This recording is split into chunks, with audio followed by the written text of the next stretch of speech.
BJP পরিচালিত পঞ্চায়েতে তালা বন্ধ করে বিক্ষোভ দেখালো স্থানীয় বাসিন্দাদের অভিযোগ, আবাস যোজনার দুর্নীতির পাশাপাশি এলাকার একমাত্র চলাচলের রাস্তা বেহাল হয়ে পড়ে রয়েছে দীর্ঘদিন ধরে।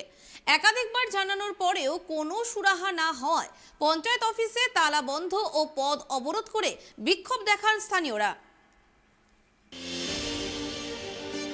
বিজেপি পরিচালিত পঞ্চায়েতে তালা বন্ধ করে বিক্ষোভ দেখালো স্থানীয় বাসিন্দারা। সোমবার বালুরঘাট ব্লকের অমৃতখণ্ড গ্রাম পঞ্চায়েতের ঘটনা। বাসিন্দাদের অভিযোগ, আবাস যোজনার দুর্নীতির পাশাপাশি এলাকার একমাত্র চলাচলের রাস্তা বেহাল দশা নিয়ে একাধিকবার পঞ্চায়েত অফিসে জানানো হলেও কোনো সুরাহা হয়নি। তারই প্রতিবাদে আজ পঞ্চায়েত অফিসে তালা মারবার পাশাপাশি গাজলহিলি 512 নম্বর জাতীয় সড়ক অবরোধ করে স্থানীয় বাসিন্দারা বিক্ষোভ দেখাতে শুরু করেন। হরিপুর সংসদের কিছু লোকজনের আওয়াজ প্লাস এবং রাস্তা নিয়ে একটা ক্ষোভ ছিল এবং তার ফলেই তিনারা রাস্তা অবরোধ করেছিলেন এবং পঞ্চায়েতের কাছে কিছু দাবি দাওয়া পেশ করেছিলেন। তো সেই জায়গা থেকে আমি ওনাদের সঙ্গে কথা বললাম এবং একটা নির্দিষ্ট অথরিটিকে একটা অ্যাপ্লিকেশন করতে বললাম, তারপরে এটাকে জাস্টিফাই করা হবে। না, আবাস যোজনা নিয়ে বিভিন্ন জায়গাতে এরকম হচ্ছে। বালুরঘাট ব্লকের বিভিন্ন জায়গাতে কিন্তু একই রকমভাবে অভিযোগ উঠছে যে অনেকের নাম কাটা গেছে, বিষয়টা কি?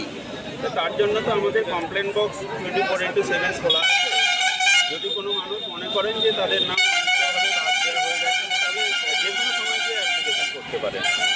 তো আজকে তারা আশ্বাস পেয়ে অবরোধ উঠে গেল, পরবর্তী পদক্ষেপ কী করবেন? পরবর্তী পদক্ষেপ ওনারা অ্যাপ্লিকেশন করুক, আমরা নির্দিষ্ট অথরিটি যিনি আছে, প্রপার অথরিটি যিনি আছে তিনাদের কাছে পাঠিয়ে এটার সমাধান করতে চাই। পঞ্চায়েত এবং প্রশাসনের দুজনেরই গাফিলতি আছে। আমরা প্রশাসন বলতে এখানে পঞ্চায়েত স্তরকেই বুঝবো, এখানে ভিডিওকে কি আমরা জানতে যাবো না, আমরা গ্রামবাসীকে বলতেও পারবো না। তাহলে আজকের মেন আপনাদের যে অভিযোগ সেটা পঞ্চায়েতের বিরুদ্ধে। হ্যাঁ। আপনি নাম এবং কি দায়িত্ব? আমি হচ্ছে হরিপুর সংসদের পঞ্চায়েত মেম্বার তৃণমূল পার্টি থেকে, মূলত কিন্তু আমি এখানে জনগণ হিসাবে এসেছি। আপনার নামটা বলবেন? বিজয় মাহাতো। আপনারা কি তালা মারছেন পঞ্চায়েত আজকে? হ্যাঁ, মেরেছি। তালা মেরেছেন আপনারা? একটু বলে দেন সেটা। হ্যাঁ, মেরেছি, তালা মেরেছি। কেন তালা মারলেন? এর পূর্বে আমি আলোচনা করেছি, বললাম সেগুলো যে প্রথম দাবি হচ্ছে যে প্রধানমন্ত্রী আবাস যোজনা। মেন কারণ হচ্ছে কি, আপনারা কি মনে করছেন পঞ্চায়েত কাজ করছে না তাই? পঞ্চায়েত তার ঊর্ধ্বতন কর্তৃপক্ষকে জানাবেন, সেটা কীভাবে কী করবেন সেটা আমাদের দায়িত্বও না। ওরা কীভাবে করবেন সেটা তাদের ব্যক্তিগত ব্যাপার। আমি সাধারণত গ্রামবাসীকে বোঝাতে পারছি না। ওরা জিজ্ঞেস করছে হয়তো মেম্বারে আমাদের নামটা কেটে দিয়েছে, তো আমি ফল্টের মধ্যে কেন থাকবো? এই জন্য আমি সব জনগণকে বলছি, জনগণ করে এটা আজকের যে এটা সমাবেশটা মানে পঞ্চায়েত তালা মারা, তাদের সিদ্ধান্ত এটা, তারাই মেরেছে। তবে বিক্ষোভের পাশাপাশি পথ অবরোধ করতেও দেখা যায় গ্রামবাসীর সৃষ্টি হয় পঞ্চায়েতের কামারপাড়া এলাকায়। গ্রামভাবে নেতৃত্ব দেয় সদস্য বিজয় মা।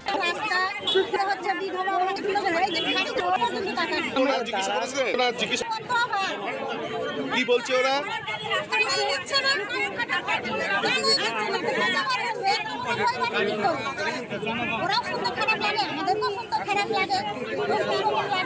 ইন্দ্রাবাসের যে বাড়ি সেটা আপনারা কেউ পাননি?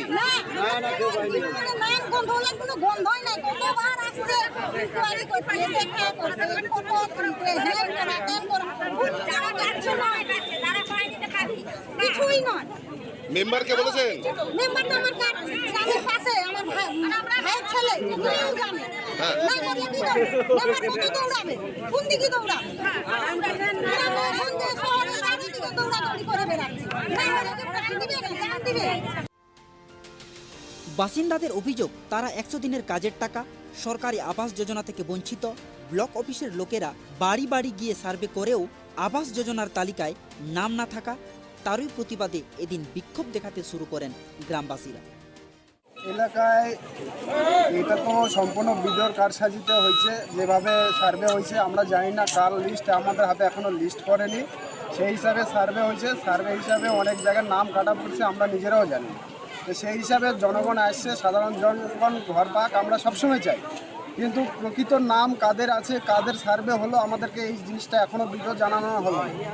এর বিরুদ্ধে যারা আন্দোলন করতেছে, সাধারণ লোক আন্দোলন করুক, আমাদের কোনো আপত্তি নাই। কিছু নেতার কারসাজিতে হচ্ছে, এটা মানি, কিন্তু এখানে বিডিও আসুক, দুধকে দুধ পানিকে পানি হয়ে যাবে। কি হয়েছে না হয়েছে এখানে প্রমাণ হয়ে যাবে ভিডিওর মাধ্যমে। সারা রাজ্য জুড়ে যে এমনকি জেলাতেও বিজেপির একটা অভিযোগ যে বিজেপি মেম্বারদের বিজেপি কর্মীদের ঘর কাটা হচ্ছে নাম আবাস যোজনায়। এখানে দেখা যাচ্ছে যে বিষয় একটু উল্টো হলো, কি মনে করছেন? না, এখানে আমি একদম প্রমাণিত বলবো, আমার সংসদে 172 জন হলো নাম ছিল, সেখানে বর্তমান 32 জনের নাম রাখা হয়েছে, 140 জনের নাম কাটা হয়েছে। কী জন্য কাটা হয়েছে আজ পর্যন্ত আমি এর আগে একবার সার্ভে করছিল, ওইভাবে আমি সার্ভে বন্ধ করে দিয়েছিলাম। পুনরায় পরে আবার বললো যে না আগের লিস্ট হিসাবে সার্ভে হবে, কিন্তু এইবার কজনের লিস্টের নামের সার্ভে হলো কী হলো আমাদেরকে জানানো হয়নি। তাহলে এটা কিভাবে হচ্ছে, কিভাবে নাম কাটা পড়ছে সেটা তো আমাদেরকে জানানো হচ্ছে না, না? সাধারণ জনগণ তো ক্ষিপ্ত হবে। এই ক্ষেত্রে আরেকটা অভিযোগ উঠে এসছে যে 100 দিনের যে কাজ হয়েছে তার টাকাও ঠিকমতো বন্টন হয়নি বা তারা পায়নি, কি বলবেন? না, 100 দিনের কাজের টাকা তো এটা গোটা পশ্চিমবাংলা জুড়ে আপাতত স্টপ আছে। যারা কাজ করছে, প্রকৃত কাজ করছে, তারা টাকা পাবে। কেন টাকা পাবে না? যখন কেন্দ্রতে টাকা পাঠাবে অবশ্যই তাদের টাকা দেওয়া হবে। হরিপুর যে টিএমসি গ্রাম সংসদ সদস্য আছেন, তার আরেকটা অভিযোগ, তার এলাকায় বহু রাস্তাঘাট হতে দেওয়া হচ্ছে না বা অনেকবার পঞ্চায়েতকে বলেও সেই রাস্তাঘাটগুলো নির্মাণ বা সঠিকভাবে কাজ হয়নি। এটা তো কি বলবেন? এটা হচ্ছে একদম রং কথা। এই পঞ্চায়েত এলাকায় সবচেয়ে বেশি হরিপুরের রাস্তার কাজ হয়েছে, এটা রং কথা। কেউ যদি বলে থাকে আমি এটা তার প্রমাণ করব যে ওখানে বেশি কাজ হয়েছে কিনা রাস্তা। তাহলে এটা কি মনে করছেন রাজনৈতিক অভিসন্ধি একা? হতে পারে এটা, আপনারা কি মনে করছেন? আমরা তো ওটাই মনে করি এখন। তবে ঘটনার খবর পেয়ে বালুরঘাট ব্লকের জয়েন্ট বিডিও ও বালুরঘাট থানার বিশাল পুলিশ বাহিনী এসে পরিস্থিতি সামাল দেয়। এরপর বালুরঘাট ব্লকের জয়েন্ট বিডিওর আশ্বাসের পরে প্রায় ঘণ্টাখানেকের উপর চলা অবরোধ তুলে নেয় গ্রামবাসীরা। বালুরঘাট থেকে সন্ত দাসের রিপোর্ট, ট্রাইব টিভি।